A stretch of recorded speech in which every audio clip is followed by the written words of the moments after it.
350 000 personnes lancées dans le désert affrontant les vents de sable, reconnaissons que cela ne s'était jamais vu. En deçà des considérations politiques qu'elle peut inspirer, la Marche verte offre le spectacle hallucinant d'une nation jetée dans l'aventure. Folie ou coup de bluff, impérialisme ou nationalisme, je l'ignore. Mais regardez ces images.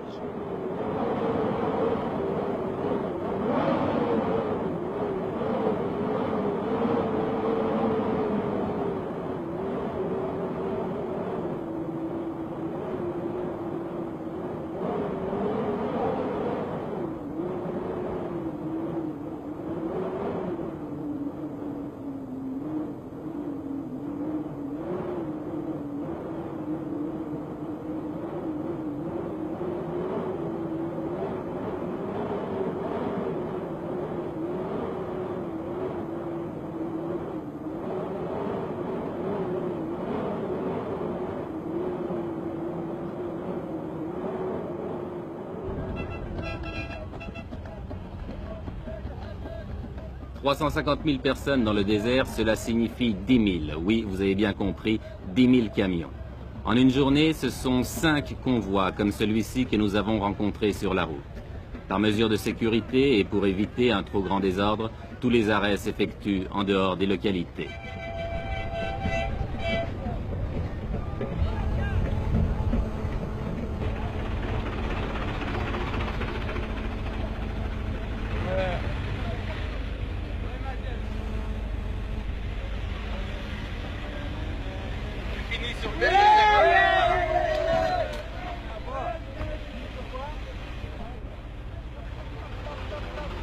Chaque fois que nous dépassons un convoi, nous retrouvons la même atmosphère, une atmosphère de frénésie. Et chaque fois aussi que nous interrogeons les gens, ils nous font les mêmes réponses. Écoutez. Jusqu'où vous allez? Sahara. Pourquoi vous ne laissez pas le peuple sahraoui s'autodéterminer, choisir lui-même? Parce que le peuple sahraoui est sous la domination du roi. Eh ben, comme vous dites, c'est... Sahara, c'est à nous. Non. Pour être juste, les Sahara nous ont assaillis. Et les Sahraouis, ce sont des Marocains pour vous? Oui, c'est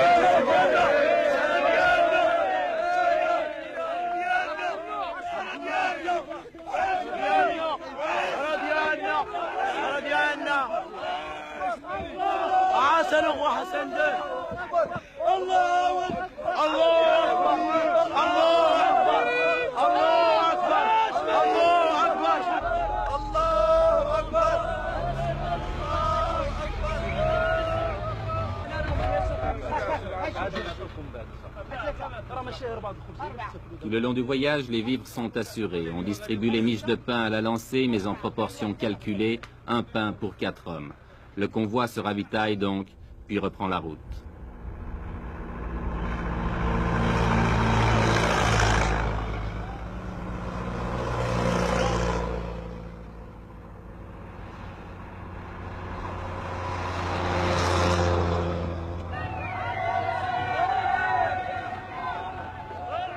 Oui, tout le Maroc vit à l'heure de la Marche verte. Oui, c'est devenu une épopée nationale. Chaque traversée de ville en témoigne.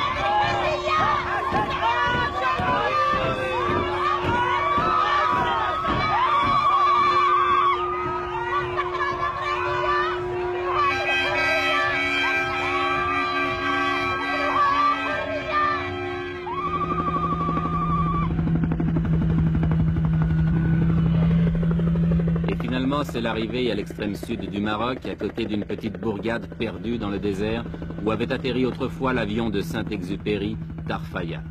Tarfaya qui est maintenant devenu un gigantesque camp, dernière étape de la Marche verte avant la traversée de la frontière qui délimite le Sahara espagnol.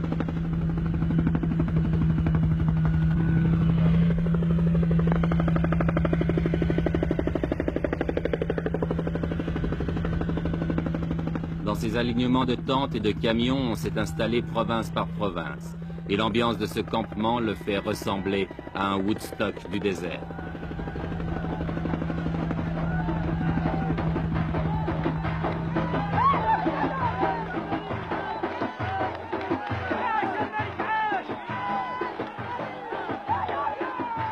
Car c'est tous les jours la fête, organisée ou pas. Ici, c'est la fête parce que le Khaïd, le maire de Tarfaya, est venu rendre visite à ses innombrables voisins. Lui, qui vivait seul ou presque dans son bled oublié au fond des sables, que doit-il penser de ce fantastique rassemblement ?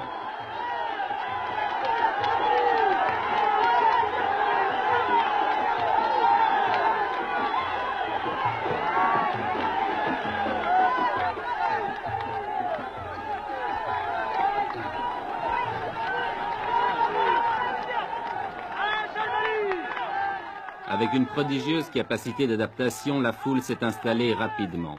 On a nettoyé le sol des cailloux pour en faire des clôtures, on a dressé des tentes de fortune, et il ne reste plus qu'à tuer le temps en attendant l'ordre du roi pour se remettre en marche vers les terres spoliées.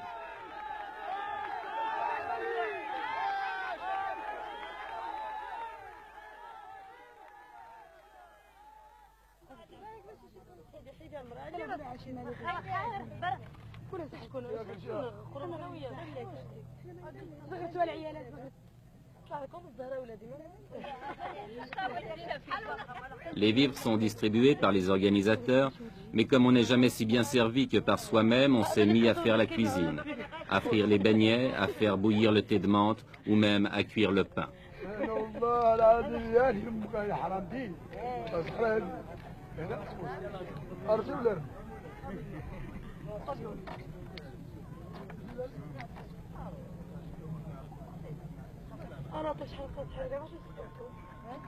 Ici et là, les 1001 petites occupations de la vie quotidienne.